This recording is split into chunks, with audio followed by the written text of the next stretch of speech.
ನಮಸ್ಕಾರ, ನಾನು ಲಿಖಿತಾ ಸಾಲಿಯನ್. ಅಸ್ತ್ರ ಗ್ರೂಪ್ ಮತ್ತು digital planet presence prime time ನ್ಯೂಸ್ಗೆ ಸ್ವಾಗತ. Powered by Malabar gold and diamonds, spokes wagon, Mangaluru.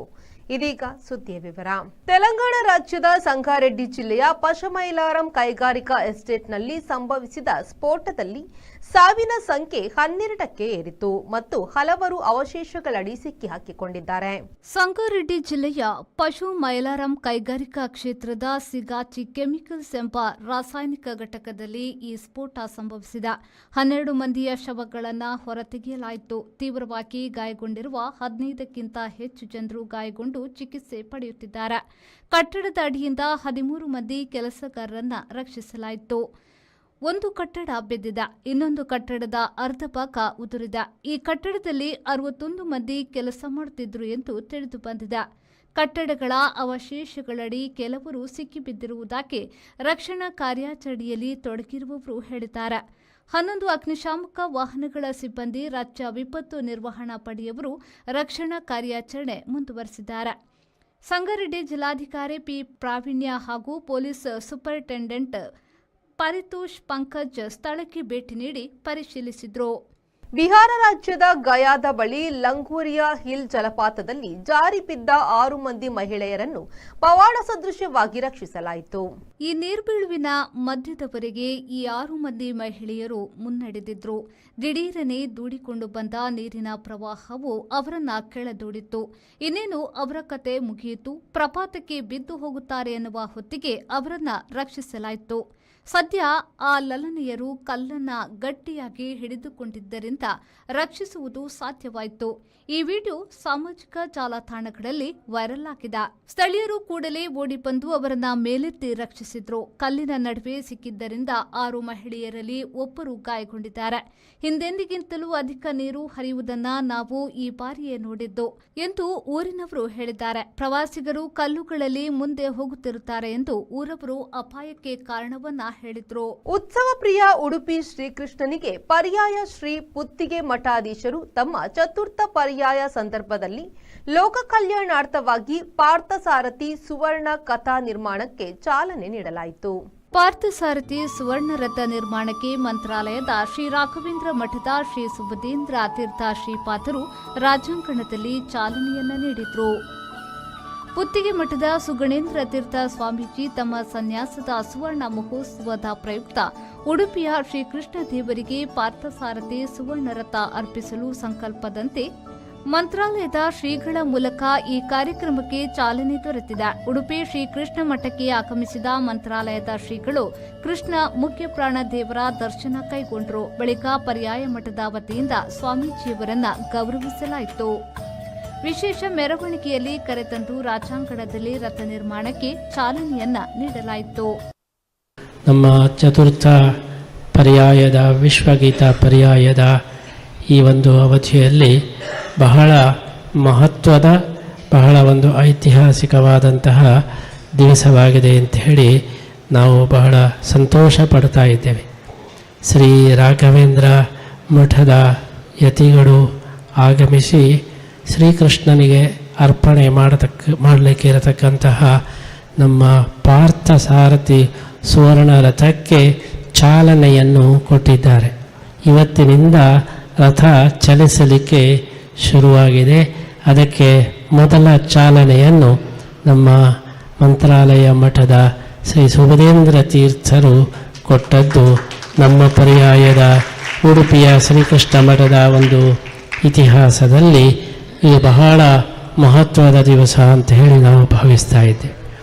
ಯಾಕೆ ನಾವು ಶ್ರೀ ಸುಬುಧೇಂದ್ರ ತೀರ್ಥರು ಮಂತ್ರಾಲಯ ಮಠದ ಸ್ವಾಮಿಗಳನ್ನೇ ಈ ಒಂದು ಸತ್ಕಾರ್ಯಕ್ಕೆ ಆಹ್ವಾನಿಸಿದ್ದೆವು ಹೇಳಿದರೆ, ಇದು ರಥದ ಕೆಲಸ. ರಥದ ಕೆಲಸವನ್ನು ಮಾಡುವವರು ಯಾರು ಸ್ವಾಮಿಗಳಂದರೆ ರಾಘವೇಂದ್ರ ಸ್ವಾಮಿಗಳವರು. ಎಲ್ಲರ ಮನೋರಥವನ್ನು ಪೂರೈಸತಕ್ಕವರು ರಾಘವೇಂದ್ರ ಸ್ವಾಮಿಗಳವರು. ಹಾಗಾಗಿ ಮನೋರಥವನ್ನು ಪೂರ್ಣ ಮಾಡತಕ್ಕಂತಹ ರಾಘವೇಂದ್ರ ಸ್ವಾಮಿಗಳವರ ಮಠದವರೇ ನಮ್ಮ ರಥವನ್ನು ಕೂಡ ಅದು ಪೂರೈಸಬೇಕು ಎಂಬ ಈ ಒಂದು ಉದ್ದೇಶದಿಂದ ರಾಘವೇಂದ್ರ ಸ್ವಾಮಿಗಳವರ ಮಠದವರಿಂದಲೇ ಯತಿಗಳಿಂದಲೇ ಈ ಒಂದು ರಥಕ್ಕೆ ಚಾಲನೆ ಬ್ಯೂರೋ ರಿಪೋರ್ಟ್ ವಿ4 ನ್ಯೂಸ್ ಉಡುಪಿ. ತರಗತಿ ನಡೆಯುತ್ತಿದ್ದಾಗಲೇ ಶಾಲಾ ಕಟ್ಟಡದ ಹಂಚಿನ ಮೇಲ್ಚಾವಣಿ ಜೋರಾದ ಗಾಳಿಗೆ ಏಕಾಏಕಿ ಕುಸಿದು ಬಿದ್ದ ಘಟನೆ ಮಂಗಳೂರು ಹೊರವಲಯದ ಪೇಜಾವರ ಗ್ರಾಮದಲ್ಲಿ ನಡೆದಿದೆ. ಘಟನೆಯಲ್ಲಿ ಓರ್ವ ವಿದ್ಯಾರ್ಥಿ ಗಾಯಗೊಂಡಿದ್ದು, ಹಂಚು ಜಾರುವುದನ್ನು ತಿಳಿದು ಮಕ್ಕಳು ಹೊರಗೆ ಓಡಿದ್ದರಿಂದ ಭಾರೀ ದೊಡ್ಡ ದುರಂತ ತಪ್ಪಿದೆ. ಜೋಕಟ್ಟೆ ಸಮೀಪದ ಪೇಜಾವರ ಮೂಲಮಠದ ಬಳಿ ಇರುವ ಕೆಂಜಾರು ಮುಖ್ಯಪ್ರಾಣ ಪೂರ್ವ ಪ್ರಾಥಮಿಕ ಶಾಲೆಯಲ್ಲಿ ಈ ಘಟನೆ ನಡೆದಿದೆ. ಮಧ್ಯಾಹ್ನ 12:30 ವೇಳೆಗೆ ಈ ಘಟನೆ ನಡೆದಿದ್ದು, ಗಾಳಿಗೆ ಒಂದು ಬದಿಯ ಹಂಚು ಜಾರುತ್ತಿದ್ದಂತೆ ಮಕ್ಕಳು ಹೊರಗೆ ಓಡಿ ಬಂದಿದ್ದಾರೆ. ಸ್ವಲ್ಪ ಹೊತ್ತಿನಲ್ಲಿ ತರಗತಿ ಕೊಠಡಿಯಿದ್ದ ಆ ಭಾಗದ ಹಂಚು ಪೂರ್ತಿಯಾಗಿ ಕುಸಿದು ಕೆಳಕ್ಕೆ ಬಿದ್ದಿದೆ. ಘಟನೆಯಲ್ಲಿ ಶೋನಿತ್ ಎಂಬ ಯುಕೆಜಿ ವಿದ್ಯಾರ್ಥಿಗೆ ತಲೆ ಮತ್ತು ಮುಖಕ್ಕೆ ಗಾಯವಾಗಿದ್ದು, ಮಂಗಳೂರಿನ ಖಾಸಗಿ ಆಸ್ಪತ್ರೆಗೆ ದಾಖಲಿಸಲಾಗಿದೆ. ಇತ್ತೀಚೆಗಷ್ಟೇ ಶಾಲೆಯನ್ನ ದುರಸ್ತಿಪಡಿಸಲಾಗಿತ್ತು. ಶಾಲೆಯಲ್ಲಿ 21 ವಿದ್ಯಾರ್ಥಿಗಳಿದ್ದರು ಎಂದು ಸ್ಥಳೀಯರು ತಿಳಿಸಿದ್ದಾರೆ. ನಾಗೇಶ್ ಕಾವೂರು, ವಿ4 ನ್ಯೂಸ್, ಮಂಗಳೂರು. ಜಿಲ್ಲಾ ಜನತಾ ದಳ ಪಕ್ಷದ ವತಿಯಿಂದ ರಾಜ್ಯ ಕಾಂಗ್ರೆಸ್ ಸರ್ಕಾರದ ಆಡಳಿತ ವೈಫಲ್ಯ ವಿಚಾರಗಳನ್ನು ಮುಂದಿಟ್ಟುಕೊಂಡು ಪ್ರತಿಭಟನಾ ಸಭೆಯನ್ನು ತಾಲೂಕು ಕಚೇರಿ ಮುಂಭಾಗ ಕೈಗೊಳ್ಳಲಾಗಿತ್ತು. ಪಕ್ಷದ ರಾಜ್ಯ ವಕ್ತಾರ ಎಂಬಿ ಸದಾಶಿವ, ರಾಜ್ಯ ಪ್ರಧಾನ ಕಾರ್ಯದರ್ಶಿ ವಿಟ್ಲ ಮೊಹಮ್ಮದ್ ಕುಂಜಿ, ಹೈದರ್ ಪರ್ತಿಪಾಡಿ ಸಭೆಯನ್ನ ಉದ್ದೇಶಿಸಿ ಮಾತನಾಡಿದರು. ಏನು ಸವಲತ್ತುಂಟ ಅದನ್ನು ಕೂಡ ಸರ್ಕಾರ ಕಿತ್ತುಕೊಂಡಿದೆ. ಬಂಧುಗಳೇ, ನೀವು ಅರ್ಥ ಮಾಡಿಕೊಳ್ಳುವ ದಿವಸ ಇವತ್ತು ಬರ್ತದೆ. ಏನು ಗರ್ಭಿಣಿಯರಿಗೆ ಕೊಡುವಂತ ಒಂದು ಸವಲತ್ತು ಕೊಟ್ಟು ಆ ದವಸ ಧಾನ್ಯಗಳೇನಿದ್ದೇವೆ, ಆ ಮೊಟ್ಟೆಗಳೇನಿದ್ದೇವೆ, ಅದನ್ನೆಲ್ಲ ಸರ್ಕಾರ ಕಿತ್ತುಕೊಂಡಿದೆ. ಅಂಗನವಾಡಿ ಕಾರ್ಯಕರ್ತರಿಗೆ ಕೊಡುವಂತ ಸಂಬಳವನ್ನು ಕೊಡುವುದಿಲ್ಲ. ಸರ್ಕಾರಿ ಅಧಿಕಾರಿಗಳಿಗೆ ಬರುವಂತಹ ಸಂಬಳವನ್ನು ವಿಳಂಬವಾಗಿ ಮಾಡಿಸುತ್ತಾರೆ. ಇದನ್ನೆಲ್ಲ ತಾವು ನಾಗರಿಕ ಬಂಧುಗಳು ಇವತ್ತು ಖಂಡಿತವಾಗಿ ಖಂಡನೆ ಮಾಡಬೇಕಂತ ಸನ್ನಿವೇಶ ಬಂದಿದೆ. ಬಂಧುಗಳೇ, ಹೆಚ್ಚು ದೂರ ಹೋಗುತ್ತಾ ಬೇಡ. ನಾವು ಈ ರಾಜ್ಯದಲ್ಲಿ ಜಿಲ್ಲಾಡಳಿತದಲ್ಲಿ ಕಾಂಗ್ರೆಸ್ ಸರ್ಕಾರ ಈ ರೈಲ್ವೆ ಸ್ಟೇಷನ್ ಇಂದ ಈ ಪುರವಣಿಗೆ ಬರುವಂತ ಎರಡೂ ಬದಿಗೆ ಎಡಬದಿಗೆ ಸೈಡ್ಗಳಲ್ಲಿ ಏನು ಫುಟ್ಪಾತ್ ಇದೆ ನೋಡಿ. ನಾನು ದಯವಿಟ್ಟು ದಕ್ಷಿಣ ಮಾಧ್ಯಮ ಮತ್ತು ಪತ್ರಿಕಾ ಮಾಧ್ಯಮದಲ್ಲಿ ವಿನಂತಿ ಮಾಡಿಕೊಳ್ತೇನೆ, ಲಕ್ಷಾಂತರ ಜನ ಅಲ್ಲಿ ಹೋಗುವಂತಹ ಜನರಿಗೆ ನಡೆದಾಡಕ್ಕೆ ಆಗುವುದಿಲ್ಲ ಪರಿಸ್ಥಿತಿ ಆಗಿದೆ. ಅಂತ ಒಂದು ಫುಟ್ಪಾತ್ ನಿರ್ಮಾಣವಾಗಿದೆ. ಈ ಕಾರ್ಯಕ್ರಮದಲ್ಲಿ ರಾಜ್ಯ ಪ್ರಧಾನ ಕಾರ್ಯದರ್ಶಿ ಉಡುಪಿ ಜಿಲ್ಲಾ ಉಸ್ತುವಾರಿ ಪ್ರವೀಣ್ ಚಂದ್ರ ಜೈನ್, ಅಮರಶ್ರೀ ಅಮರನಾಥ್ ಶೆಟ್ಟಿ, ಮಾಜಿ ಕಾರ್ಪೊರೇಟರ್ ಅಜೀಜ್ ಕುದ್ರೋಳಿ, ಕಡಬ ಮೀರಾ ಸಾಬ್, ಮೋಹನ್ ದಾಸ್ ಉಳ್ಳಾಲ, ಉಸ್ಮಾನ್, ಅಬ್ಸಾ, ದಂದರಾಜ್, ಪುಷ್ಪರಾಜ್ ಸೇರಿದಂತೆ ನೂರಾರು ಕಾರ್ಯಕರ್ತರು ಪಾಲ್ಗೊಂಡಿದ್ದರು. ನಾಗೇಶ್ ಕಾವೂರು, ವಿ4 ನ್ಯೂಸ್, ಮಂಗಳೂರು. ಲಯನ್ಸ್ ಕ್ಲಬ್ ಬಂಟ್ವಾಳದ 2025-26ನೇ ಸಾಲಿನ ಶಾಶ್ವತ ಯೋಜನೆಯಾಗಿ ಬಿಸಿ ರೋಡಿನ ಸೋಮಯಾಜಿ ಹೌಸ್ ಕಟ್ಟಡದ ಬಳಿ ನಿರ್ಮಾಣಗೊಂಡ ಲಯನ್ಸ್ ಆಶ್ರಯ ಪ್ರಯಾಣಿಕರ ತಂಗುದಾಣವನ್ನು ಮಾಜಿ ಸಚಿವ ಬಿ ರಮಾನಾಥ ರೈ ಅವರು ಉದ್ಘಾಟಿಸಿದರು. ನಂತರ ಮಾತನಾಡಿದ ಅವರು, ಈ ಭಾಗದ ಜನರ ಬೇಡಿಕೆಯ ಅನುಗುಣವಾಗಿ ಇಲ್ಲಿ ಪ್ರಯಾಣಿಕರ ತಂಗುದಾಣ ನಿರ್ಮಾಣಗೊಂಡಿದೆ. ನಾಗರಿಕ ಸೇವಾ ಸಮಿತಿಯ ಮನವಿಯಂತೆ ಕೆಎಸ್ಆರ್ಟಿಸಿಯ ಮೂಲಕ ಇಲ್ಲಿ ಬಸ್ಸು ನಿಲುಗಡೆಗೆ ಅವಕಾಶ ದೊರಕಿಸಿಕೊಟ್ಟಿದ್ದು, ಇದೀಗ ಅಂತಾರಾಷ್ಟ್ರೀಯ ಸೇವಾ ಸಂಸ್ಥೆಯಾದ ಲಯನ್ಸ್ ಕ್ಲಬ್ ಪ್ರಯಾಣಿಕರ ತಂಗುದಾಣವನ್ನು ನಿರ್ಮಿಸಿಕೊಟ್ಟಿದೆ. ಮುಂದಿನ ದಿನಗಳಲ್ಲಿ ಬಸ್ಸು ನಿಲುಗಡೆಗೆ ಅನುಕೂಲವಾಗುವಂತೆ ಡಾಮರೀಕರಣ ಹಾಗೂ ಹೈಮಾಸ್ಕ್ ದೀಪದ ಅಳವಡಿಕೆಯನ್ನು ಸಂಬಂಧಪಟ್ಟವರು ಮಾಡಲಿದ್ದಾರೆ ಎಂದು ತಿಳಿಸಿದರು. ಪರಿಸರದಲ್ಲಿ ನಾಗರಿಕರ ಸಮಿತಿಯವರು ಈ ಒಂದು ಬೇಡಿಕೆಯನ್ನು ಸಂಬಂಧಪಟ್ಟವರು ತಿಳಿಸುವುದರ ಮೂಲಕ ಇದಕ್ಕೆ ರಸ್ತೆ ಸಾರಿಗೆ ಸಂಸ್ಥೆ ಅನುಮತಿಯನ್ನು ಪಡೆದುಕೊಂಡು ಅದಕ್ಕೆ ಸೂಕ್ತವಾದ ಸಂಸ್ಥೆ ಬೇಕು ಅಂತೇಳಿ ಅಂತಾರಾಷ್ಟ್ರೀಯ ಸೇವಾ ಸಂಸ್ಥೆಯಾದಂಥ ಲಯನ್ಸ್ ಕ್ಲಬ್ಬಿನ ಸಹಕಾರವನ್ನು ಪಡೆದು ಅವರ ಮನವಿಯನ್ನು ಪುರಸ್ಕರಿಸಿ ಲಯನ್ಸ್ ಕ್ಲಬ್ಬಿನವರು ಈ ಒಂದು ಬಸ್ ನಿಲ್ದಾಣ ನಿರ್ಮಾಣ ಮಾಡಲಿಕ್ಕೆ ಮನಸ್ಸು ಮಾಡಿದ್ದು ಮಾತ್ರವಲ್ಲ, ಅದು ಕಾರ್ಯಗತ ಆಗಿದೆ ಅನ್ನುವಂಥ ಸಂತೋಷ ಇವ್ರನ್ನ ಎಲ್ಲರಿಗೂ ಇದೆ ಅಂತ ಹೇಳ್ತಕ್ಕಂಥ ಮಾತನ್ನು ಹೇಳಲಿಕ್ಕೆ ಬಯಸ್ತಾ ಇದ್ದೀನಿ. ಬಸವ ಪೂಜಾರಿಯವರೇ ಚಂದ್ರಶೇಖರ್ ಬಣ್ಣನ್ನು ಕೂಡ ಕೊಟ್ಟರು. ಬಹುಶಃ ಈ ಜಾಗ ಒಂದು ಪ್ರಚಲಿತವಾಗಿ ಕಾಣಬೇಕು ಅನ್ನುವಂಥದ್ದು ಅವರ ಅಪೇಕ್ಷೆ ಮೇರೆಗೆ ಲಯನ್ಸ್ ಕ್ಲಬ್ ಬಂಟ್ವಾಳದ ಸ್ಥಾಪಕಾಧ್ಯಕ್ಷ ಡಾಕ್ಟರ್ ವಸಂತ ಬಾಳಿಗ ವಿದ್ಯುತ್ ವ್ಯವಸ್ಥೆಯನ್ನು ಉದ್ಘಾಟಿಸಿದರು. ವೇದಿಕೆಯಲ್ಲಿ ಪುರಸಭಾ ಅಧ್ಯಕ್ಷ ವಾಸು ಪೂಜಾರಿ, ಬೂಡಾ ಅಧ್ಯಕ್ಷ ಬೇಬಿ ಕುಂದರ್ ಶುಭ ಹಾರೈಸಿದರು. ಅದಕ್ಕೆ ಕಿರೀಟ ಇಟ್ಟಂತೆ ನಮ್ಮ ಲಯನ್ಸ್ ಕ್ಲಬ್ಬಿಗೆ ನೀವು ನಾಗರಿಕ ಸಮಿತಿಯ ಯೋಗವನ್ನು ಹರಿಸಿಕೊಟ್ಟರು ಅವಕಾಶ. ಹಾಗಾಗಿ ನಿಮಗೆ ನಾಗರಿಕ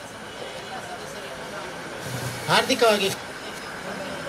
ಪುರಸಭಾ ಸದಸ್ಯರಾದ ವಿದ್ಯಾವತಿ ಪ್ರಮೋದ್ ಕುಮಾರ್, ಲೋಲಾಕ್ಷ ಶೆಟ್ಟಿ, ನಾಮನಿರ್ದೇಶಿತ ಸದಸ್ಯ Jagadish Kunder, KSRTC depot manager Ismail, lions club ಬಂಟ್ವಾಳದ ನಿಯೋಜಿತ ಅಧ್ಯಕ್ಷ ರೋಹಿತಾಶ್ವ ಬಂಘ, ಅಧ್ಯಕ್ಷ ರಾಧಾಕೃಷ್ಣ ಬಂಟ್ವಾಳ, ಮಾಜಿ ಜಿಲ್ಲಾ ಗವರ್ನರ್ ವಸಂತಕುಮಾರ್ ಶೆಟ್ಟಿ ಮತ್ತಿತರರು ಉಪಸ್ಥಿತರಿದ್ದರು. ಪ್ರಯಾಣಿಕರ ತಂಗುದಾಣ ನಿರ್ಮಾಣಕ್ಕೆ ಸಹಕರಿಸಿದ ನಾಗರಿಕ ಸೇವಾ ಸಮಿತಿ ಬಿಸಿ ರೋಡು ಇದರ ಅಧ್ಯಕ್ಷ ದಿನೇಶ್, ಸಂಚಾಲಕ ಶ್ರೀಧರ್ ಅಮೀನ್, ಕಾರ್ಯಾಧ್ಯಕ್ಷ ಹರೀಶ್ ಅಂಚನ್, ಗುತ್ತಿಗೆದಾರ ಯತೀಶ್ ಕರ್ಕೇರ, ಸುನಿಲ್ ಬಿ, ರಾಜೇಶ್ ಸುವರ್ಣ, ಸುಧಾಕರ್ ಆಚಾರ್ಯ ಅವರನ್ನು ಗೌರವಿಸಲಾಯಿತು. ಲಯನ್ಸ್ ಕ್ಲಬ್ ಬಂಟ್ವಾಳದ ನಿಯೋಜಿತ ಅಧ್ಯಕ್ಷ ರೋಹಿತಾಶ್ವ ಬಂಗ ಸ್ವಾಗತಿಸಿದರು. ನಾಗರಿಕ ಸೇವಾ ಸಮಿತಿ ಸಂಚಾಲಕ ಶ್ರೀಧರ ಅಮೀನ್ ಪ್ರಸ್ತಾವಿಸಿದರು. ನಿಯೋಜಿತ ಕಾರ್ಯದರ್ಶಿ ಡಾಕ್ಟರ್ ದಿವ್ಯಾ ವಿ ಶೆಟ್ಟಿ ವಂದಿಸಿದರು. ಸುನಿಲ್ ಬಿ ಕಾರ್ಯಕ್ರಮ ನಿರೂಪಿಸಿದರು. ಲಯನ್ಸ್ ಸದಸ್ಯರಾದ ಮಧ್ವರಾಜ್ ಕಲ್ಮಾಡಿ, ಪ್ರಶಾಂತ್ ಕೋಟ್ಯಾನ್, ರಾಮಕೃಷ್ಣ ರಾವ್, ಪುಷ್ಪರಾಜ್ ಶೆಟ್ಟಿ, ಶ್ರೀನಿವಾಸ್ ಪೂಜಾರಿ, ದೇವಪ್ಪ ಪೂಜಾರಿ, ಡೊನಾಲ್ಡ್ ಬಂಟ್ವಾಳ ಮತ್ತಿತರರು ಸಹಕರಿಸಿದರು. ಸಂದೀಪ್ ಸಾಲ್ಯನ್, ವಿ4 ನ್ಯೂಸ್, ಬಂಟ್ವಾಳ. ಕರ್ನಾಟಕ ದಲಿತ ಸಂಘರ್ಷ ಸಮಿತಿ ಅಂಬೇಡ್ಕರ್ ವಾದ ಜಿಲ್ಲಾ ಸಮಿತಿ ಉಡುಪಿ ಬೈಂದೂರು ತಾಲೂಕು ವತಿಯಿಂದ ನೂತನ ಪದಾಧಿಕಾರಿಗಳ ಪದಗ್ರಹಣ ಮತ್ತು ಭೀಮಶಕ್ತಿ ಸಮಾವೇಶವು ಬೈಂದೂರಿನ ರೋಟರಿ ಸಮುದಾಯ ಭವನದಲ್ಲಿ ನಡೆಯಿತು.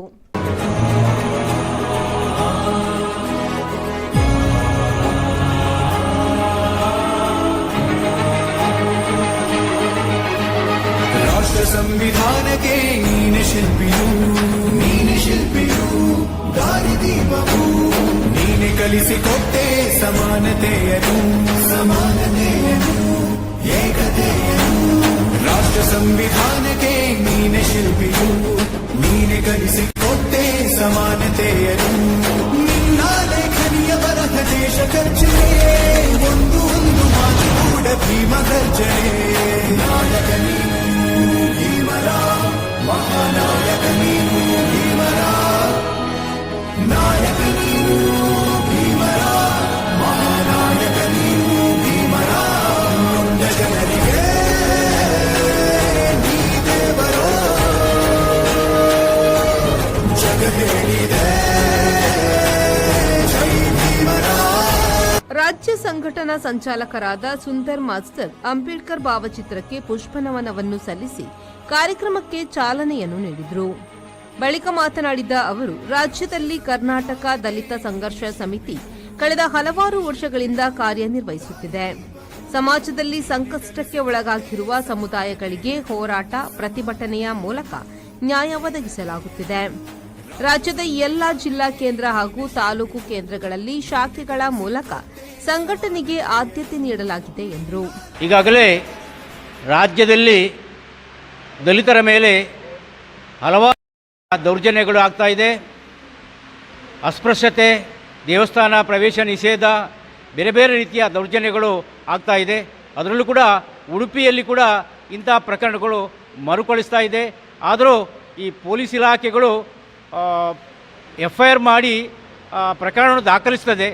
ಆದರೆ ಮುಂದಿನ ದಿನಗಳಲ್ಲಿ ಅದು ಕೌಂಟರ್ ಕೇಸುಗಳನ್ನು ಹಾಕಿಕೊಂಡು ಅದನ್ನು ರಿಪೋರ್ಟ್ ಹಾಕುವಂಥ ಕೆಲಸಗಳು ಕೂಡ ನಡೀತಾ ಇದೆ. ಈ ಬಗ್ಗೆ ನಮ್ಮ ಸಾರ್ವಜನಿಕರಿಗೆ ಒಂದು ಜಾಗೃತಿ ಮೂಡಿಸಬೇಕಾದರೆ ಪೊಲೀಸ್ ಇಲಾಖೆ ಜಿಲ್ಲಾ ಮಟ್ಟದಲ್ಲಿ ಒಂದು ಸಭೆಗಳನ್ನು ಮಾಡಿಕೊಂಡು ಸರಿಯಾದ ಕ್ರಮಗಳನ್ನು ತಗೊಳ್ಳೋ ಬಗ್ಗೆ ಠಾಣಾಧಿಕಾರಿಗಳಿಗೆ ಮಾರ್ಗದರ್ಶನ ನೀಡಬೇಕು. ಆದ್ದರಿಂದ ಈ ಹಲ್ಲೆ ಪ್ರಕರಣಗಳು, ಅಸ್ಪೃಶ್ಯತೆ ಪ್ರಕರಣಗಳು ಇನ್ನು ಮರುಕಳಿಸದಂತೆ ಆಗಬೇಕು. ಅಂಬೇಡ್ಕರ್ ನಿಗಮದಲ್ಲಿ ಯಾವುದೇ ಒಂದು ಅನುದಾನ ಬಾರದೇ ರೀತಿಯ ಕಾರಣ ಇಲ್ಲಿಯ ಒಂದು ಯುವಜನರಿಗೆ ಒಂದು ಸ್ವಾದ್ಯೋಗದ ಕನಸು ನುಚ್ಚು ನೂರು ಆಗ್ತಾ ಇದೆ. ಇದು ಆ ಇಲಾಖೆ ಇದೆಯಾ ಇಲ್ಲವೋ, ಇದರಿಂದ ಜನರಿಗೆ ಏನು ಉಪಯೋಗ ಇದೆ ಎಂಬುದಾಗಿ ಸರ್ಕಾರ ಮತ್ತು ಇಲ್ಲಿನ ಶಾಸಕರು, ಜಿಲ್ಲಾಡಳಿತ ನಮಗೆ ಸ್ಪಷ್ಟಪಡಿಸಬೇಕಂತ ಈ ಸಂದರ್ಭದಲ್ಲಿ ಕೇಳ್ಕೊಳ್ತೇನೆ. ಜಿಲ್ಲಾ ಪ್ರಧಾನ ಸಂಚಾಲಕರಾದ ಮಂಜುನಾಥ್ ಕಿಳಿಯಾರು ಮಾತನಾಡಿ, ಇವತ್ತು ಬೈಂದೂರಿನಲ್ಲಿ ಭೀಮಶಕ್ತಿ ಸಮಾವೇಶ ಬಹಳ ಅದ್ದೂರಿಯಾಗಿ ನಡೆದಿದೆ ಹಾಗೂ ಈ ಸಮಯದ ಮೂಲಕ ಈಗಾಗಲೇ ಅಕ್ರಮ ಸಕ್ರಮ ಸಮಿತಿಯನ್ನು ರಚನೆ ಮಾಡಿಕೊಂಡಿದ್ದೀರಿ. ದಲಿತರಿಗೆ ಎಷ್ಟು ಜಾಗವನ್ನು ಮಂಜೂರು ಮಾಡಿದ್ದೀರಿ, ಸರ್ಕಾರಕ್ಕೆ ಮತ್ತು ಜಿಲ್ಲಾಡಳಿತಕ್ಕೆ ಎಚ್ಚರಿಕೆ ನೀಡಿದರು. ಇವತ್ತು ಬೈಂದೂರಿನಲ್ಲಿ ಭೀಮಶಕ್ತಿ ಸಮಾವೇಶ ನಾವು ಆಯೋಜನೆ ಮಾಡಿದ್ದೇವೆ. ನಮ್ಮ ಬೈಂದೂರು ತಾಲೂಕು ಸಮಿತಿಯ ನೂತನ ಪದಾಧಿಕಾರಿಗಳ ಪದಗ್ರಹಣ ಕೂಡ ಈಗಾಗಲೇ ನಡೆದಿದೆ. ಈ ಭೀಮಶಕ್ತಿ ಸಮಾವೇಶದ ಮೂಲಕ ಜಿಲ್ಲಾಡಳಿತಕ್ಕೆ ಮತ್ತು ಸರ್ಕಾರಕ್ಕೆ ನಾವೊಂದು ಎಚ್ಚರಿಕೆಯನ್ನು ಕೊಡಲಿಕ್ಕೆ ಬಯಸ್ತೇವೆ. ಉಡುಪಿ ಜಿಲ್ಲೆಯಲ್ಲಿ ಈಗಾಗಲೇ ನೀವು ಅಕ್ರಮ ಸಕ್ರಮ ಸಮಿತಿಗಳನ್ನು ಮಾಡಿಕೊಂಡು ಅದರಲ್ಲಿ ಅನೇಕ ಬೈಠಕ್ಗಳನ್ನು ಮಾಡಿದ್ದೀರಿ. ನೀವು ಮಾಡಿದ ಬೈಠಕ್ಗಳಲ್ಲಿ ಮಂಜೂರು ಮಾಡಿದ ಭೂಮಿಗಳಲ್ಲಿ ದಲಿತ ಸಮುದಾಯದವರಿಗೆ, ಈ ನೆಲದ ಶೋಷಿತ ಸಮುದಾಯದವರಿಗೆ ಎಷ್ಟು ಎಕರೆ ಭೂಮಿಗಳನ್ನು ನೀವು ಮಂಜೂರು ಮಾಡಿದ್ದೀರಿ ಎನ್ನುವುದನ್ನು ನೀವು ಹೇಳಬೇಕಾಗ್ತದೆ. ಮತ್ತು ಕಾನೂನು ರೀತಿಯಾಗಿ ಕರ್ನಾಟಕ ಲ್ಯಾಂಡ್ ಗ್ರ್ಯಾಂಟ್ಸ್ ಆ್ಯಕ್ಟ್ನ ಆಶಯಕ್ಕನುಗುಣವಾಗಿ ನೀವು ಕಾರ್ಯನಿರ್ವಹಿಸ್ತಾ ಇದ್ದೀರಾ. 94C ಮತ್ತು 94CC ಯೋಜನೆಯಡಿಯಲ್ಲಿ ಕೂಡ ದಲಿತ ಸಮುದಾಯಕ್ಕೆ, ಶೋಷಿತ ಸಮುದಾಯಕ್ಕೆ ನೀವು ಭೂಮಿಗಳನ್ನು ನೀಡಿದ್ದೀರಾ ಎನ್ನುವುದನ್ನು ಕೂಡ ನಾವು ಪ್ರಶ್ನೆ ಮಾಡ್ತೇವೆ. ನಮಗೆ ಗೊತ್ತಿದೆ, ನಮ್ಮ ಹತ್ರ ಅಂಕಿಅಂಶ ಇದೆ. ಈ ಜಿಲ್ಲಾಡಳಿತ ದಲಿತ ಸಮುದಾಯದವರಿಗೆ ಭೂಮಿ ನೀಡುವ ವಿಚಾರದಲ್ಲಿ ಸಂಪೂರ್ಣವಾಗಿ ಅವರು ನಮಗೆ ವಂಚನೆ ಮಾಡಿದ್ದಾರೆ. ಯಾವ ಶಾಸಕರಿಗೂ ಯಾವ ಮಂತ್ರಿಗಳಿಗೂ ಕೂಡ ದಲಿತರ ಅಭಿವೃದ್ಧಿ, ಅವರಿಗೆ ಭೂ ಮಂಜೂರಾತಿ ಮಾಡುವ ಇಚ್ಛಾಶಕ್ತಿ ಇಲ್ಲ. ಇದರ ಬಗ್ಗೆ ಕರ್ನಾಟಕ ದಲಿತ ಸಂಘ ಸಮಿತಿ ಅಂಬೇಡ್ಕರ್ ವಾದ ಜಿಲ್ಲಾದ್ಯಂತ ದೊಡ್ಡ ಆಂದೋಲನವನ್ನು ಮಾಡ್ತದೆ. ಮುಂದಿನ ದಿನಗಳಲ್ಲಿ ಇದರ ಬಗ್ಗೆ ನಾವು ಕಾರ್ಯ ಯೋಜನೆಗಳನ್ನು ಮಾಡ್ತಾ ಇದ್ದೇವೆ. ಇದಕ್ಕೆ ಎಲ್ಲ ಸಾರ್ವಜನಿಕರು ನಮ್ಮನ್ನು ಬೆಂಬಲಿಸಬೇಕಂತ ಹೇಳಿ ನಾನು ಈ ಮೂಲಕ ಕೋರಿಕೊಳ್ತಾ ಇದ್ದೇನೆ. ನೂತನ ಅಧ್ಯಕ್ಷರಾದ ಶಿವರಾಜ್ ಬೈಂದೂರು ಮಾತನಾಡಿ, ಮುಂದಿನ ದಿನಗಳಲ್ಲಿ ಸಮಾಜದ ಕಟ್ಟಕಡೆಯ ವ್ಯಕ್ತಿಗೂ ಕೂಡ ನ್ಯಾಯ ಕೊಡಿಸುವಲ್ಲಿ ನಮ್ಮ ತಂಡ ಸಜ್ಜಾಗಿದೆ ಎಂದರು. ಕರ್ನಾಟಕ ದಲಿತ ಸಂಘರ್ಷ ಸಮಿತಿ ರಿಜಿಸ್ಟರ್ಡ್ ಅಂಬೇಡ್ಕರ್ ವಾದ ಉಡುಪಿ ಜಿಲ್ಲಾ ಉಡುಪಿ ಇವತ್ತು ಬೈಂದೂರು ತಾಲೂಕು ನೂತನ ಪದಾಧಿಕಾರಿಗಳ ಪದಗ್ರಹಣ ಇವತ್ತು ಭಾಳ ಅದ್ದೂರಿಯಾಗಿ ನಡೆಸಿಕೊಟ್ಟಿದ್ದಾರೆ. ನನ್ನ ಜಿಲ್ಲಾ ನಾಯಕರುಗಳೆಲ್ಲ ಸೇರಿ ಇವತ್ತು ಭೀಮಶಕ್ತಿ ಸಮಾವೇಶದಲ್ಲಿ ನನ್ನ ಸಂಚಾಲಕರಾಗಿ ಆಯ್ಕೆ ಮಾಡಿದ್ದಾರೆ. ಹಾಗೆ ಇನ್ನು ಮುಂದೆ ನನ್ನ ಸಮುದಾಯದ ಕಡೆಯ ವ್ಯಕ್ತಿಗಳಿಗೆ ನ್ಯಾಯ ಕೊಡಿಸುವುದರಲ್ಲಿ ನನ್ನ ಪಾತ್ರ ಬಹುಮುಖ್ಯವಾಗಿ ಕೆಲಸ ಮಾಡ್ತೇನೆ. ಬೈಂದೂರು ತಾಲೂಕಿನ ನೂತನ ಪದಾಧಿಕಾರಿಗಳಿಗೆ ಪದಗ್ರಹಣ ಸಮಾರಂಭ ಸಂಭ್ರಮದಿಂದ ನಡೆಯಿತು. ಸಾಧಕ ವಿದ್ಯಾರ್ಥಿಗಳಿಗೆ ವಿದ್ಯಾರ್ಥಿ ವೇತನ ನೀಡಿ ಗೌರವಿಸಲಾಯಿತು. ಈ ಸಂದರ್ಭದಲ್ಲಿ ಬೈಂದೂರು ಶಾಸಕ ಗುರುರಾಜ್ ಕಂಟಿಹೊಳೆ, ಬೈಂದೂರು ಮಾಜಿ ಶಾಸಕ ಕೆ ಗೋಪಾಲ್ ಪೂಜಾರಿ, ಜನಪರ ಹೋರಾಟಗಾರ ಕೆಎಲ್ ಅಶೋಕ್, ಜಿಲ್ಲಾ ಕೋಶಾಧಿಕಾರಿ ಭಾಸ್ಕರ್ ಮಾಸ್ಟರ್, ವಜ್ರದುಂಬಿ ಗೆಳೆಯರ ಬಳಗ ಅಧ್ಯಕ್ಷ ರಾಘವೇಂದ್ರ ಬೈಟು, ಜಿಲ್ಲಾ ಸಂಘಟನಾ ಸಂಚಾಲಕ ಸುರೇಶ್ ಅಕ್ಲಾಡಿ, ಕುಂದಾಪುರ ತಾಲೂಕು ಸಂಚಾಲಕ ರಾಜು ಕೆಸಿ ಬೆಟ್ಟಿನಮನೆ, ಮಹಿಳಾ ದೌರ್ಜನ್ಯ ವಿರೋಧಿ ಒಕ್ಕೂಟದ ಗೀತಾ ಸುರೇಶ್ ಕುಮಾರ್, ಜನಪರ ಹೋರಾಟಗಾರ ಮಾಧವ ಬಾಕಡ, ನೂತನ ಸಂಚಾಲಕರಾದ ಶಿವರಾಜ್ ಬೈಂದೂರು, ಮಹಿಳಾ ಸಂಚಾಲಕರಾದ ವಿನೋದ ಮಾಸ್ತಿಕಟ್ಟೆ, ನೂತನವಾಗಿ ಆಯ್ಕೆಗೊಂಡ ಸರ್ವ ಪದಾಧಿಕಾರಿಗಳು, ಸಂಘದ ಸರ್ವ ಸದಸ್ಯರು ಉಪಸ್ಥಿತರಿದ್ದರು. ಸುರೇಶ್ ಬೈಂದೂರು ಸ್ವಾಗತಿಸಿದ್ರು. ರವಿ ಬನ್ನಾಡಿ, ಚೈತ್ರಾ ಬೈಂದೂರು ನಿರೂಪಿಸಿದ್ರು. ಮಂಜುನಾಥ ನಾಗೂರು, ಜಿಲ್ಲಾ ಸಂಘಟನಾ ಸಂಚಾಲಕ ವಂದಿಸಿದ್ರು. ಬಹುಶಃ ದೇಶ ಇನ್ನೂ ಒಂದು 10 ಪಟ್ಟು ಬಲಿಷ್ಠವಾಗಿರ್ತಿತ್ತು. ಅಂಬೇಡ್ಕರ್ ಏನ್ ಜವಾಬ್ದಾರಿ ಕೇಂದ್ರ ಇಡೀ ಪ್ರಪಂಚದ ಎಲ್ಲಾ ಬದಿಯ ಸಂವಿಧಾನ, ಆ ದೇಶದ ಆಡಳಿತ ಹೆಂಗೆ ಕಣ್ಕ ಬಂದು ನಮಗೊಂದು ಆಡಳಿತ ಸಿಸ್ಟಮ್ ಕೊಡಿ, ಇಷ್ಟೇ ಕೆಲಸ ಹೇಳ್ರು.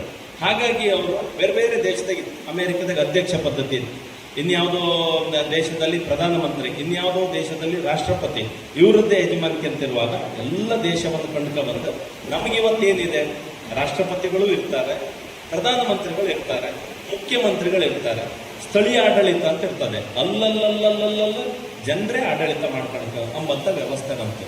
ತುಂಬಾ ಜನಕ್ಕೆ ಅಂದಾಜಿಲ್ಲ. ಅಂಬೇಡ್ಕರ್ ಇಡೀ ಪ್ರಪಂಚವನ್ನು ಸ್ಟಡಿ ಮಾಡಿದವರು. ಅವರು ಕೊನೆಗೆ ಏನು ಹೇಳಿದ್ರೆ ಕೇಳಿದ್ರೆ, ಹಿಂದೂ ಸಮಾಜ ಅನ್ನುವಂಥದ್ದು ಒಗ್ಗಟ್ಟಿರ್ಕಿದ್ರೆ, ಅವರೊಂದು ಚೈನಿನ ಉದಾಹರಣೆ ಕೊಟ್ಟು ಹೇಳಿದ್ರು. ಒಂದು ಚೈನ್ ಬಿಗಿದು ಒಂದು ಲಾರಿ ಎಳಕ ಹಾಕೋದಂತ ಇಟ್ಕೊಳ್ಳಿ, ಒಂದು ಚೈನ್ ಹಾಕಿರಂತ ಇಟ್ಕೊಳ್ಳಿ, ಅದ್ರಾಗೆ ಎಲ್ಲ ಕೊಳಕಿ ಗಟ್ಟಿ ಇತ್ತು, ಒಂದು 2 ಕೊಳಕಿ ವೀಕ್ ಇತ್ತು ಅಂತಲ್ಲಿ ಹೇಳಿದ್ರೆ ಲಾರಿ ಎಳೋಕತ್ತ ಆ ವೀಕ್ ಇದ್ದುಕೊಂಡು ಫಸ್ಟ್ ತುಂಡಾಗಿ ಬಿಡೋದು. ಅವ್ರು ಹೇಳೋದು ಅದನ್ನ, ಸಮಾಜದಲ್ಲಿ ಎಲ್ಲರೂ ಬೇಕು, ನೀವೆಲ್ಲರೂ ಅವ್ರು ಕಮ್ಮಿ ಇವ್ರು ಹೆಚ್ಚು, ಅವ್ರ ಸಮ ಇವ್ರ ತಪ್ಪಂತ ಮಾಡ್ಕೊಂಡ್ರೆ ಇವತ್ತಲ್ಲ ನಾಳೆ ಸಮಾಜ ಅಪಾಯ ಪತ್ತು ಕೊಳಕೆ ತಪ್ಪುತ್ತೆ ಅನ್ನುವಂಥದ್ದನ್ನು ಕಲಿಸಿಬಿಟ್ಟಿದೆ. ಅಂಬೇಡ್ಕರ್ ಬಗ್ಗೆ ಮಸ್ತ್ ಜನಿಗೆ ಒಂದು ಸಮಸ್ಯೆ ಅಂತ ಕೇಳಿದ್ರೆ, ಈ ಕಣ್ಣು ಕಾಣದಿದ್ದವರಿಗೆ ಒಂದು 10 ಜನಿಗೆ ಒಂದು ಆಮೀನ್ ಕಣ್ಕ ಬಂದು ಹೇಳೋದು ಕೇಳ್ತಾರೆ. ನಾನು ಯಾವಾಗಲೂ ಅದೇ ಉದಾಹರಣೆ ಹೇಳ್ತೇನೆ. ಮಾಡಲಿಕ್ಕಾಗ್ತದೆ. ಸಾಕಷ್ಟು ಏನು ನಾವೆಲ್ಲ ವೇದಿಕೆಯಲ್ಲಿ ಕೂತ್ಕೊಂಡು ಮಾತಾಡಬೇಕಾದ್ರೆ ನಮ್ಮ ಹಿನ್ನೆಲೆ ನಾವು ಎಲ್ಲಿಂದ ಬಂದಿದ್ದೇವೆ ಅನ್ನೋದನ್ನು ಮರೆಯಬಾರ್ದು. ನಾವು ಸಹ ನಿಮ್ಮಾಗೆ ಎಲೆ ಮೇಲೆ ಲೋಟದಲ್ಲಿ ಚಹಾ ಕುಡಿತಿದ್ದೇವೆ. ರೋಡಿನ ಕೆಳಗಿಳಿದು ದಾರಿ ಬಿಡಿದಂಥ ಕಣ್ಣಾರೆ ನಮ್ಮ ಜೀವನದಲ್ಲಿ ನಾವು ಕಂಡಿದ್ದೇವೆ. ನಿಮ್ಗಿಂತ ನಿಷ್ಕ್ರಿಯಾಗಿ ನಾವು ನಮ್ಮನ್ನು ಕಂಡಂಥ ದಿನಗಳು ಹಿಂದೆ ಇತ್ತು. ನಾವು ಬಾವಿ ಮುಟ್ಟೋಂಗಿಲ್ಲ, ಅಲ್ಲಿ ನೆಲದ ಮೇಲೆ ಕೂತ್ಕೊಳ್ಬೇಕು, ನಾವು ನೆಲ ಒರೆಸಿ ಬರಬೇಕು. ಪೂಜದ ಯಾವುದೇ ಹೋಮ ಮಾಡಿದರೆ ನಾವು ನೆಲ ಒರೆಸಿ ತೊಳೆದು ಅಲ್ಲಿ ಇಟ್ಟು ಬರಬೇಕಂತ ಪರಿಸ್ಥಿತಿ ನಾವು ಅದು ಅನುಭವಿಸಿದ್ರೆ ಅದರ ಕಷ್ಟ ಅಂತ ನಾವು ಗೊತ್ತಿದೆ. ಅದು ಮುಂದೊಂದಿನ ಆ ರೀತಿ ಆಗಬಾರ್ದು. ನಾವೆಲ್ಲ ಸಮಾನರಾಗಬೇಕು ಅನ್ನುವ ಅವರ ಅಂಬೇಡ್ಕರ್ ಅವರ ಏನು ಸಿದ್ಧಾಂತ ತತ್ವ ಏನಿದೆ ಅದನ್ನು ಜೀವಂತ ಆಗಿಡಬೇಕು. ಯಾವ ಕಾರಣಕ್ಕೂ ಅದನ್ನು ತಿದ್ದುಪಡಿ ಮಾಡಲಿಕ್ಕೆ ಬಿಡಬಾರ್ದು. ನಮ್ಮೆಲ್ಲರ ಅಳಿವುಳಿನ ಪ್ರಶ್ನೆ ಅಂಬೇಡ್ಕರ್ ಕೊಟ್ಟಂಥ ಸಂವಿಧಾನವನ್ನು ಉಳಿಸಿ ಬೆಳೆಸಬೇಕು. ಯಾರೇ ದೊಡ್ಡ ವ್ಯಕ್ತಿ ಅದ್ರ ಬಗ್ಗೆ ಮಾತಾಡಿದರೆ ಅದಕ್ಕೆ ವಿರೋಧ ಮಾಡ್ತಕ್ಕಂಥ ಕೆಲಸವನ್ನು ನಾವು ಮಾಡ್ಕೊಂಡು ಬರಬೇಕು. ಯಾವ ಕಾರಣಕ್ಕೂ ಸಂವಿಧಾನ ಮುಟ್ಲಿಕ್ಕೆ ಬಿಡಬಾರ್ದು ಅನ್ನೋ ನಮ್ಮ ಸಂಘಟನೆಗಳು ಜೀವಂತ ಆಗಿ ಇಟ್ಕೊಳ್ಬೇಕು ಅನ್ನೋ ಮಾತನ್ನು ಹೇಳಿ ನಾನು ದೊಡ್ಡ ಭಾಷಣ ಮಾಡಲಿಕ್ಕೆ ಹೋಗುದಿಲ್ಲ. ಜೆಪಿ ಪಡಕೆರೆ, ವಿ4 ನ್ಯೂಸ್, ಬೈಂದೂರು. ಮಂಗಳೂರಿನಲ್ಲಿ ಪ್ರಧಾನ ಕಚೇರಿಯನ್ನು ಹೊಂದಿರುವ ಶ್ರೀ ಲಕ್ಷ್ಮಣಾನಂದ ವಿವಿಧೋದ್ದೇಶ ಸಹಕಾರ ಸಂಘದ 6ನೇ ನೂತನ ಶಾಖೆಯು ಪುತ್ತೂರು ಮುಖ್ಯ ರಸ್ತೆ ಬೋಳುವಾರು ಜಿಎಲ್ ಟ್ರೇಡ್ ಸೆಂಟರ್ನಲ್ಲಿ ಉದ್ಘಾಟನೆಗೊಂಡಿತು. ನೂತನ ಶಾಖೆಯನ್ನು ಶ್ರೀ ಲಕ್ಷ್ಮಣಾನಂದ ವಿವಿಧೋದ್ದೇಶ ಸಹಕಾರ ಸಂಘದ ಅಧ್ಯಕ್ಷರಾಗಿರುವ ಮಾಜಿ ಮಂತ್ರಿ ಜೆ ಕೃಷ್ಣ ಪಾಲೆಮಾರ್ ಮತ್ತು ಜಿಎಲ್ ಗ್ರೂಪ್ನ ಅಧ್ಯಕ್ಷ ಜಿಎಲ್ ಬಲರಾಮ ಆಚಾರ್ಯ ಅವರು ಉದ್ಘಾಟಿಸಿದರು. ಶ್ರೀ ಲಕ್ಷ್ಮಣಾನಂದ ವಿವಿಧೋದ್ದೇಶ ಸಹಕಾರ ಸಂಘದ ಪುತ್ತೂರು ಶಾಖೆಯನ್ನು ಉದ್ಘಾಟಿಸಿದ ಸಂಘದ ಅಧ್ಯಕ್ಷ ಮಾಜಿ ಸಚಿವ ಜೆ ಕೃಷ್ಣ ಪಾಲೆಮಾರ್ ಅವರು ಸಭಾ ಕಾರ್ಯಕ್ರಮದ ಅಧ್ಯಕ್ಷತೆ ವಹಿಸಿ ಮಾತನಾಡಿ, ಅಗತ್ಯವಿರುವವರಿಗೆ ಆರ್ಥಿಕ ನೆರವು ನೀಡುವುದು ಶ್ರೀ ಲಕ್ಷ್ಮಣಾನಂದ ವಿವಿಧೋದ್ದೇಶ ಸಹಕಾರಿ ಸಂಘದ ಉದ್ದೇಶವಾಗಿದ್ದು, ಈ ಮೂಲಕ ಸಾಮಾನ್ಯ ಜನರನ್ನು ಬೆಳೆಸುವ ಗುರಿ ನಮ್ಮದು. ಸಂಘವು ಸಾಲಗಳನ್ನು ನೀಡುವುದರ ಹೊರತಾಗಿ ಇದು ಸಾವಿರಾರು ಸಣ್ಣ ವ್ಯಾಪಾರ ಮಾಲೀಕರಿಗೆ ಸ್ವಾವಲಂಬನೆಯನ್ನು ಸಾಧಿಸಲು ಅಧಿಕಾರ ನೀಡುತ್ತದೆ. ಅರ್ಧ ಗಂಟೆಯಲ್ಲಿ ಸಾಲ ಸೌಲಭ್ಯ ನೀಡುವ ವ್ಯವಸ್ಥೆ, ಠೇವಣಿಗಳ ಮೇಲೆ ಅಧಿಕ ಬಡ್ಡಿ ದರ, ಪ್ರಧಾನ ಶಾಖೆಯಲ್ಲಿ ಲಾಕರ್ ವ್ಯವಸ್ಥೆ, ಹವಾನಿಯಂತ್ರಿತ ಸಭಾಂಗಣ, ತ್ವರಿತ ಚಿನ್ನಾಭರಣ ಸಾಲ, ತಿಂಗಳಿಗೆ %0.92 ಬಡ್ಡಿ ದರದಲ್ಲಿ ಪ್ರಧಾನ ಕಚೇರಿಯಲ್ಲಿ, ಎಚ್ಡಿಎಫ್ಸಿ ಬ್ಯಾಂಕ್ ಎಟಿಎಂ, ಸಂಘದ ವೆಬ್ಸೈಟ್, ಸಹಕಾರಿ ದರ್ಪಣ ಆಪ್, ಕೋರ್ ಬ್ಯಾಂಕಿಂಗ್ ಸೌಲಭ್ಯವು ನಮ್ಮಲ್ಲಿದೆ ಎಂದು ಹೇಳಿದರು. ವಿಶೇಷವಾಗಿ 6ನೇ ಶಾಖೆಯನ್ನು ನಾವು ಪುತ್ತೂರಿನಲ್ಲಿ ಉದ್ಘಾಟನೆ ಮಾಡುವಂಥದ್ದು ಅಂದರೆ ನಮ್ಮೆಲ್ಲರಿಗೂ ಸಂತೋಷ ಕೊಡುವಂಥದ್ದು, ನಮ್ಮ ಇದರ ಸದಸ್ಯರಿಗೆ ಹಾಗೂ ನಮ್ಮ ಸ್ವಜಾತಿ ಬಾಂಧವರಿಗೂ ಕೂಡ ಒಂದು ತರದ ಸಂತೋಷ ಕೊಡುವಂಥ ವಿಚಾರ. ಆದರೆ ಪುತ್ತೂರು 6ನೇ ಶಾಖೆ ಬಹಳ ತಡ ಆಯಿತು. ನಾನು ಮೊದಲು ಪ್ರಥಮವಾಗಿ ನಿಮ್ಮಲ್ಲಿ ಕ್ಷಮೆ ಯಾಚಿಸ್ತಾ, ಇದು ಬಹುಶಃ 10 ವರ್ಷಗಳ ಹಿಂದೆ ನಾವು ಅನೌನ್ಸ್ ಮಾಡಿದ್ವಿ ಪುತ್ತೂರು ಶಾಖೆಯನ್ನು ತೆರೀತೇವೆ ಅಂತ. ಆ ನಂತರ ಬೇರೆ ಬೇರೆ ಕಾರಣಗಳಿಂದ ತೊಂದರೆಗಳಾಯಿತು, ಕೋವಿಡ್ ಬಂತು, ಅದರಿಂದ ಆಗಲಿಲ್ಲ. ಆ ನಂತರ ಪುತ್ತೂರು ಶಾಖೆಯನ್ನ ಈಗ ತೆರಿಬೇಕಾಯಿತು. ತಡ ಆಗಿ ಬಂದಾಗ ತಡ ಆದರೂ ಕೂಡ ಪುತ್ತೂರಿನ ಶಾಖೆಯನ್ನು ನಾವು ತೆರಲಿಕ್ಕೆ ಮುಂದೆ ಬಂದ್ರು. ಯಾಕಂತ ಹೇಳಿದ್ರೆ ನಮ್ಮ ಸಮಾಜ ಸಣ್ಣದಾದ್ರೂ ಕೂಡ ಬಲರಾಮಾಚಾರ್ಯವರಿಗೆ ಮತ್ತೆ ಗೊತ್ತಿರಬೇಕು, ನಮಗೆ ನಮ್ಮ ಸಮಾಜ ಬಹಳ ಚಿಕ್ಕದು. ಮೂರ್ತಿ ಚಿಕ್ಕದಾದ್ರೂ ಸ್ವಲ್ಪ ಕೀರ್ತಿ ದೊಡ್ಡದೆ. ಜಿಎಲ್ ಗ್ರೂಪ್ನ ಅಧ್ಯಕ್ಷ ಬಿಎಲ್ ಬಲರಾಮ ಆಚಾರ್ಯ ಅವರು ಮಾತನಾಡಿ, ಸಹಕಾರಿ ಸಂಘಗಳು ವ್ಯವಹಾರಗಳನ್ನು ಬೆಳೆಸಬೇಕು, ಶಾಖೆಗಳನ್ನು ಮಾಡಬೇಕು, ಅದರೊಂದಿಗೆ ಗ್ರಾಹಕ ವಿಶ್ವಾಸಾರ್ಹತೆಯನ್ನು ಉಳಿಸಿಕೊಳ್ಳಬೇಕೆಂಬ ಮುಂದಾಲೋಚನೆ ಇದ್ದಾಗ ಯಾವುದೇ ಸಂಘ ಸಂಸ್ಥೆಯ ವ್ಯವಹಾರ ಬೆಳೆಯುವಲ್ಲಿ ಸಂಶಯವಿಲ್ಲ. ಈ ನಿಟ್ಟಿನಲ್ಲಿ ಶ್ರೀ ಲಕ್ಷ್ಮಣಾನಂದ ವಿವಿಧೋದ್ದೇಶ ಸಹಕಾರಿ ಸಂಘವು ಬಹಳ ವೇಗದಲ್ಲಿ ವೃದ್ಧಿಯಾಗುತ್ತಿರುವ ಸಹಕಾರಿ ಸಂಘವಾಗಿದೆ ಎಂದರು. ಬಹಳ ವೇಗದಲ್ಲಿ ಇದು ವೃದ್ಧಿ ಆಗ್ತಾ ಇದೆ. ಈ ಸಹಕಾರ ಸಂಘ ಅಂತ ಹೇಳಿದ್ರೆ ತಪ್ಪಾಗಿರಲಿಲ್ಲ. ಈಗಾಗಲೇ 6 ಶಾಖೆಗಳಾಗಿವೆ. ಈಗ ಮಾತಾಡುವಾಗ ಅಧ್ಯಕ್ಷರು ಹೇಳಿದ್ರು ಮಾಡಬೇಕು ಜಾಗ ಕೊಡ್ತಾ ಇದ್ದೇವೆ ಅಂತ ಹೇಳಿ. ಈ ರೀತಿ ಈ ಫಾರ್ವರ್ಡ್ ಥಿಂಕಿಂಗ್ ಅಂದರೆ ಈ ವ್ಯವಹಾರವನ್ನು ಬೆಳೆಸಬೇಕು, ಶಾಖೆಗಳನ್ನು ಮಾಡ್ತಾ ಹೆಚ್ಚಿಸ್ತಾ ಹೋಗಬೇಕು, ಅದರೊಂದಿಗೆ ವಿಶ್ವಾಸಾರ್ಹತೆಯನ್ನು ಉಳಿಸಿಕೊಳ್ಬೇಕು ಅಂತ ಹೇಳುವ ಒಂದು ಏನು ಯೋಚನೆಗಳಿದ್ದಾಗ ಯಾವುದೇ ಸಂಘಟನೆ ಅಥವಾ ಯಾವುದೇ ವ್ಯವಹಾರ ಬೆಳೆಯುವುದರಲ್ಲಿ ಸಂಶಯ ಇಲ್ಲ. ರಾಮಕ್ಷತ್ರಿಯ ಸೇವಾ ಸಂಘದ ಅಧ್ಯಕ್ಷ ಸುರೇಶ್ ಕೆಮ್ಮಿಂಚೆ ಮಾತನಾಡಿ, ಲಕ್ಷ್ಮಣಾನಂದ ಸ್ವಾಮೀಜಿಯವರು ಸಮಾಜಕ್ಕೆ ಗುರುವಾಗಿದ್ದಾರೆ. ಅವರ ಮಾರ್ಗದರ್ಶನದಲ್ಲಿ ಬಂದಿರುವ ಸಂಘ ಇನ್ನೂ ಹೆಚ್ಚಿನ ಶಾಖೆಯನ್ನು ತೆರೆಯುವಂತಾಗಲಿ ಎಂದರು. ಅವರ ಹೆಸರಲ್ಲಿ ನಡೆಯುವಂತಹ ಈ ಲಕ್ಷ್ಮಣಾನಂದ ಸೊಸೈಟಿ ಮಂಗಳೂರಲ್ಲಿ ಪ್ರಾರಂಭವಾಗಿ ಈಗ ಪುತ್ತೂರಲ್ಲಿ 6ನೇ ಶಾಖೆಯನ್ನು ಪ್ರಾರಂಭ ಮಾಡಿದೆ. ಹಾಗೆ ಅದಕ್ಕೆ ನನ್ನ ತುಂಬ ಹೃದಯ ಸ್ವಾಗತವನ್ನು ಬಯಸ್ತೇನೆ.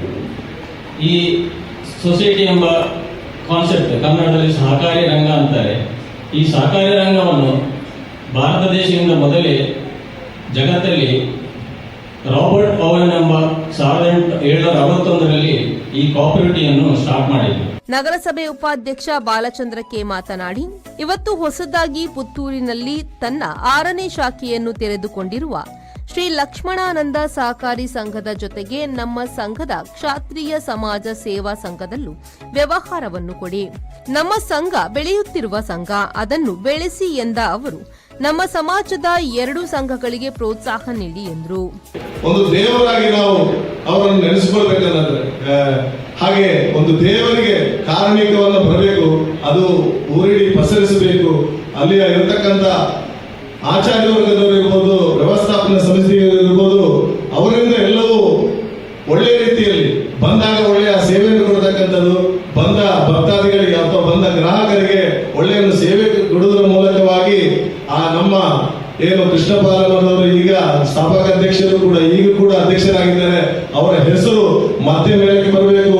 ಇನ್ನು 6 ಶಾಖೆ ಇದ್ದದ್ದು ಈಗ ಬಲರಾಮಾಚಾರ್ಯ ಹೇಳಿದಾಗೆ 60ರ ಸಂಖ್ಯೆಗೆ ಮುಟ್ಟಬೇಕಾದ್ರೆ ನೀವೆಲ್ಲರೂ ಕೂಡ ಅವರಿಗೆ ಕೈ ಜೋಡಿಸಿ ಒಳ್ಳೆಯ ವ್ಯವಹಾರ ಕೊಟ್ಟು ಎಡೆಯಲ್ಲಿ ನಮ್ಮನ್ನು ಕೂಡ ಮರಿಬೇಡಿ, ನಮ್ಮನ್ನು ಸಹ ಬೆಳೆಸಿ.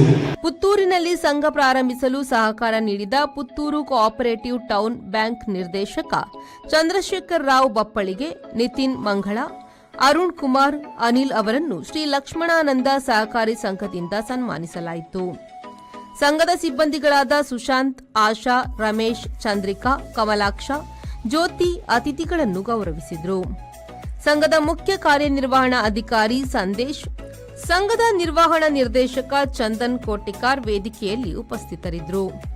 ಶ್ರುತಿ ಮತ್ತು ಬಳಗ ಪ್ರಾರ್ಥಿಸಿದ್ರು. ಸಂಘದ ಉಪಾಧ್ಯಕ್ಷ ದಿನೇಶ್ ರಾವ್ ಸ್ವಾಗತಿಸಿದ್ರು.